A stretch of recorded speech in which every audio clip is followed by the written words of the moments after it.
পাকুড়িয়া সালাসার ধাম। Hello বন্ধুরা, এখন আছি পাকুড়িয়া সালাসার ধাম মন্দিরের একদম সামনে। আর এখান থেকে আপনাদের পাকুড়িয়া সালাসার ধাম মন্দিরের ভিডিও আপনাদের দেখাবো। মন্দিরের ভিতরে কি কি রয়েছে এবং ভিতরটা কেমন দেখতে, মন্দিরটা কেমন সুন্দর, তার গঠনশৈলী সবই আপনাদের দেখাবো। চলুন আপনাদের দেখাই পাকুড়িয়া সালাসার ধাম। পাকুড়িয়া সালাসার ধাম মন্দিরটি হাওড়া সলপ হাইরোডের NH-16 ন্যাশনাল হাইওয়ের পাকুড়িয়া বাস স্ট্যান্ডের পাশেই অবস্থিত। এর পাশেই রয়েছে হাইরোডের ফ্লাইওভার। আর দেখুন, একদম মন্দিরের প্রবেশদ্বারের সামনেই দাঁড়িয়ে আছি। আর কি অপূর্ব সুন্দর সেই প্রবেশদ্বারটি, খুব সুন্দর কারুকার্য করা আর রাজস্থানী বেলেপাথর দিয়ে সমস্ত মন্দিরের মূল প্রবেশদ্বারটি তৈরি এবং খুব সুন্দর কারুকার্য এবং নকশা নির্মিত। এখানে জুতো রাখার স্থান, এখানে জুতো রেখে তবেই মন্দিরে প্রবেশ করতে হয়। আর এখানে হাত ধুতে হয়, হাত পা ধুয়ে এই মন্দিরের মধ্যে প্রবেশ করতে হয়। আমরা মন্দিরের মূল অংশে প্রবেশ করে গেছি। মাঝখান দিয়ে লাল কার্পেট বেছানো আর দুই দিকে সবুজ বাগিচার মধ্যে বিভিন্ন রকমের হাঁস, হাতি প্রভৃতি করা রয়েছে। খুব সুন্দরভাবে সাজানো গোছানো এই মন্দিরের অভ্যন্তরের অংশটি। এই মন্দিরটি রাজস্থানের বিখ্যাত সালাসার বালাজি মন্দিরের আদলে নির্মিত হয়েছে। মন্দিরের ভিত্তিপ্রস্তর স্থাপিত হয় 2011 সালে। 2018 সালে মন্দিরটি নির্মাণ কার্য সম্পূর্ণ হয়। এবছরের শ্রাবণ মাসের শুক্লা নবমী তিথিতে মন্দিরের দ্বার সর্বসাধারণের জন্য খুলে দেওয়া হয়। এই মন্দির রাজস্থানের সালাসার বালাজি মন্দিরের একটি শাখা। শ্রী বাল হনুমান মণ্ডল সেবা ট্রাস্ট দ্বারা এই মন্দির নির্মিত হয়। মূল মন্দিরে প্রবেশের সিঁড়ির ঠিক বাম দিকেই রয়েছে একটি মিষ্টান্নের দোকান। সেখান থেকে মিষ্টান্ন সংগ্রহ করে আপনারা শ্রী শ্রী বালাজিকে পুজো দিতে পারেন। দেখুন, সেই বিশালাকার সিঁড়ি আর তার দুই দিকে রয়েছে সেই পরী। আর সেই সিঁড়ি খুব সুন্দর রাজস্থানী বেলেপাথর দ্বারা নির্মিত এবং স্টিলের রেলিং দেওয়া রয়েছে এবং দুদিকে দুটি পরী এবং একটি খুব সুন্দর হাতি রয়েছে। দেখুন, মন্দিরটিকে আপনাদের সমস্ত কারুকার্যগুলো দেখাচ্ছি। কত সুন্দর পাথর কেটে কেটে সেই মন্দিরটি নির্মাণ করা হয়েছে। ওপরে রয়েছে কি সুন্দর পাথরের ঝাড়বাতি আর সমস্ত অংশটি খুব সুন্দর বেলে পাথরকে অনেক সূক্ষ্মভাবে এবং অনেক যত্ন সহকারে কেটে কেটে নির্মিত। এখানে ভগবান বালাজির বিভিন্ন জীবন কাহিনী ফুটিয়ে তোলা হয়েছে এবং ভগবান বালাজির বিভিন্ন রকমের রূপ এখানে ফুটিয়ে তোলা হয়েছে এই মন্দিরের দেওয়াল গাত্রে এবং ছাদের বিভিন্ন অংশে। দেখুন, এটি গর্ভগৃহের মূল প্রবেশদ্বার।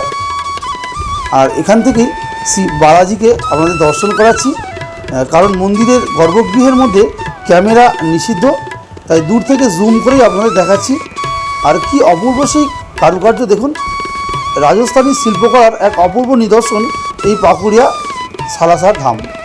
আপনাদের জানিয়ে রাখি, পাকুড়িয়া সালাসার ধাম এই মন্দিরটি খোলা থাকে প্রত্যহ সকাল 6টা থেকে রাত্রি 8টা পর্যন্ত। এর মধ্যে আপনারা এলে শ্রী শ্রী বালাজিকে দর্শন করতে পারবেন। শ্রী শ্রী বালাজির বিভিন্ন মূর্তি, আর ওপরটা তো অসাধারণ, দেখলে চোখ জুড়িয়ে যায় এই মন্দির। আপনারা অবশ্যই এই মন্দিরে আসবেন। এই কারুকার্য এবং মন্দিরের শিল্পকলা দেখলে আপনাদের চোখ জুড়িয়ে যাবে। দেখুন, এই ঝাড়বাতিটি কত সুন্দর। আর এদিকে লিফট রয়েছে, যারা বয়স্ক মানুষ তারা এই লিফট দিয়ে এই গর্ভগৃহের সামনে আসতে পারবেন। আর উপরে রয়েছে একটি বিশালাকার ঘণ্টা। আর মন্দিরের উপরে ভগবান শ্রী শ্রী গণেশের মূর্তি রয়েছে। দেখুন, সেই ভগবান শ্রী শ্রী গণেশজি মূর্তি রয়েছে একদম মাঝখানে উপরের দিকে। আর সেই গর্ভগৃহের শ্রী শ্রী বালাজির মূর্তিটি আমি জুম করে দেখাচ্ছি, কারণ ক্যামেরা ভিতরে অ্যালাউ নেই। দেখুন কত সুন্দর সেই মূর্তি। এখানে বালাজির গোঁফ রয়েছে, হনুমানজির গোঁফ শুধুমাত্র এই মন্দিরে আপনারা দেখতে পাবেন। আর রৌপ্য দ্বারা নির্মিত সেই সমস্ত অলঙ্কার এবং সেই কারুকার্য এবং সেই বিশাল আকার ভিতরের গেট, যেটি দরজা, সেই দরজাও রৌপ্য দ্বারা নির্মিত এবং দুই দিকে মা লক্ষ্মী চিত্র রয়েছে এবং বিভিন্ন দেবদেবী, ভগবান নারায়ণ, ভগবান গণেশজি প্রভৃতি মূর্তি রয়েছে রৌপ্য দ্বারা নির্মিত। এবং মাঝখানে অবস্থান করছেন শ্রী শ্রী বালাজি এবং স্টিল দ্বারা সেই অংশটি ভাগ করে দেওয়া হয়েছে মানুষের প্রবেশ পথ এবং বাহির পথকে। আর আপনাদের ঘুরিয়ে ঘুরিয়ে দেখাচ্ছি সেই অপূর্ব সুন্দর সেই শিল্পকলা। আমাদের বালাজিকে দর্শনের পরে আমরা নেমে আসছি সিঁড়ি দিয়ে। আর দেখুন কত সুন্দর আলোক সজ্জিত সেই সিঁড়ি। আজকে 15ই আগস্ট, আমরা 15ই আগস্টের দিন এখানে এসেছি। আর সেই সিঁড়ি বেয়ে নিচের দিকে নেমে আসছি, স্টিল দিয়ে খুব সুন্দর করে আলাদা করা। দেখুন পিছন দিকে আরেকটি মন্দির রয়েছে, অর্থাৎ শ্রী শ্রী বালাজির মূল গর্ভগৃহের নিচে আরেকটি মন্দির রয়েছে, সেখানে অবস্থান করছেন শ্রী শ্রী বালাজির বাল্যকালের মূর্তি। সেই বাল্যকালের মূর্তি স্বরূপ তিনি অবস্থান করছেন। আর এখানেও সেই রাজস্থানী শিল্পকলার অপূর্ব নিদর্শন দেখা যায়। দেখুন এখানেও স্তম্ভগুলি, দেওয়ালগুলি এবং ছাদে অপূর্ব সুন্দর শিল্পকলা রয়েছে। দেখুন দেওয়ালে একটি বিশাল আকার চিত্র রয়েছে, যেখানে ভগবান শ্রী শ্রী রামচন্দ্রের রাজ্যাভিষেকের চিত্র রয়েছে এবং চারপাশে রয়েছেন হনুমানজি এবং তার সেই গ্রামের প্রজাবৃন্দ এবং মাতা সীতা। দেখুন দেওয়াল গাত্রে কত সুন্দর শিল্পকলা করা রয়েছে। ওপরের অংশটিও খুব সুন্দর, কত সূক্ষ্ম সূক্ষ্ম সেই কাজ আপনারা এখানে এলে দেখতে পাবেন। এবং এখান থেকে দেখা যাচ্ছে গর্ভগৃহ। এখানেও ক্যামেরা নিষিদ্ধ, তবু আপনাদের দেখাবো। নিচের এই মন্দিরটির গর্ভগৃহের দরজার ঠিক পাশেই আরেকটি দরজা রয়েছে, যেটি লিফটের দরজা।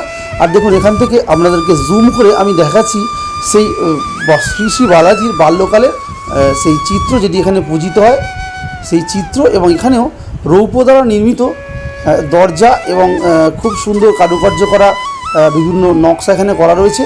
এবং সেখানেও দরজার উপরে ভগবান শ্রী শ্রী গণেশজি এবং বালাজি অবস্থান করছেন।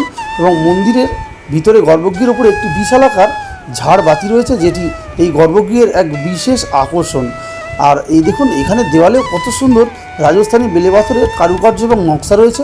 অপূর্ব সুন্দর এই মন্দিরটি, উপরের মন্দিরটি এবং নিচের মন্দিরটি দুটোই অপূর্ব সুন্দর। দেখুন গর্ভগৃহটি এখানে আপনাদের জুম করে দেখাচ্ছি, কারণ এখানেও কিন্তু ক্যামেরা অ্যালাউ নেই। এবং সেখানে পুরোহিত মশাই রয়েছেন ভিতরে, লাল বস্ত্র পরিহিত। খুব সুন্দর এই গর্ভগৃহের অংশটি। আর দেখুন দেওয়ালে সেই শ্রী শ্রী রামচন্দ্রের রাজ্যাভিষেকের চিত্র। এবং দেখুন কত সুন্দর সেই অংশটি আপনাদের ঘুরিয়ে দেখিয়ে দিলাম। খুব সুন্দর মন্দিরটি, আপনারা অবশ্যই আসবেন। আর সেই ঝাড়বাতি খুব সুন্দর বিশালাকার ঝাড়বাতি, যেটি গর্ভগৃহের মধ্যে রয়েছে। আমরা এবার এখান থেকে আস্তে আস্তে নেমে আসব। এবং দেখুন নেমে আসতে আসতে বাঁদিকে দেখতে পেলাম সেই হোমকুণ্ড, যে হোমকুণ্ডের আগুন কখনো নেভে না, এটি সবসময় জ্বলতে থাকে। দেখুন ধোঁয়া এখনও উঠছে। এখানে নারকেল দিয়ে আপনারা পুজো দিতে পারেন। এই হোমকুণ্ডের পাশে এখানেও শ্রী শ্রী বালাজির মূর্তি রয়েছে। আর দেখুন এই মাঝখানের সেই লাল কার্পেট বেছানো রাস্তা, এটি বাহির পথ যাওয়ার রাস্তা। আর সেই মূল প্রবেশদ্বারের অংশটি 3টি পতাকা উপরে উঠছে। আর এই সেই সুবিশাল শ্রী শ্রী বালাজির মন্দির, পাকুড়িয়া সালাসার ধাম। আর এটি একটি ক্যান্টিন, এখানে নিরামিষ খাবার পাওয়া যায়। এখান থেকে আমরা নিরামিষ খাবার খেতে পারেন। আর আমরা এখানে ঠিক বাইরের দিকটা থেকেই আমরা 50 টাকা প্লেটের মোমো কিনে নিলাম এবং আমরা মোমো খেলাম। দেখুন এই স্টলটি থেকে খুব ভালো লাগলো। আপনারা এখানে এলে অবশ্যই এই মোমোটি খাবেন, নিরামিষ মোমো। পাকুড়িয়া সালাসার ধাম মন্দিরের ভিডিও আপনাদের দেখাচ্ছিলাম। মন্দিরটা খুবই সুন্দর। ভিডিওটা এবারে শেষ করব। ভিডিওটা কেমন লাগলো আপনারা অবশ্যই কমেন্ট বক্সে জানাবেন। অপূর্ব সুন্দর এই মন্দির, খুব ভালো লাগবে এখানে এলে আপনাদের। সলভ হাই রোডে নেবে, সেখান থেকে পাকুড়িয়ার দিকে আসতে এই মন্দিরটি পড়ে। অথবা যদি আপনারা কোনার দিক থেকে আসেন তাহলে আপনারা পাকুড়িয়া বাস স্ট্যান্ডে নামতে হবে। আর খুব সুন্দর মন্দির, আপনারা আসতে পারেন। প্রতিদিনই খোলা থাকে রাত্রি 9টা পর্যন্ত। আজকে তো এখন 8টা বেজে গেছে, তাও তো খোলা আছে দেখছি। আজকে 15ই আগস্ট বলে হয়তো খোলা আছে, অন্যদিন 8টা পর্যন্ত খোলা থাকে। তো আমরা মন্দির দর্শন করে এবারে বাড়ি ফিরব। আপনারা কমেন্ট বক্সে অবশ্যই জানাবেন ভিডিওটা কেমন লাগলো। ভিডিওটি লাইক শেয়ার করবেন, প্রচুর লাইক এবং শেয়ার করবেন। ভিডিওটা এখন শেষ করবো। নমস্কার। ভিডিওটি দেখার জন্য ধন্যবাদ। চ্যানেলটিকে সাবস্ক্রাইব করবেন এবং ভিডিওটিতে লাইক শেয়ার কমেন্টস করবেন। ধন্যবাদ।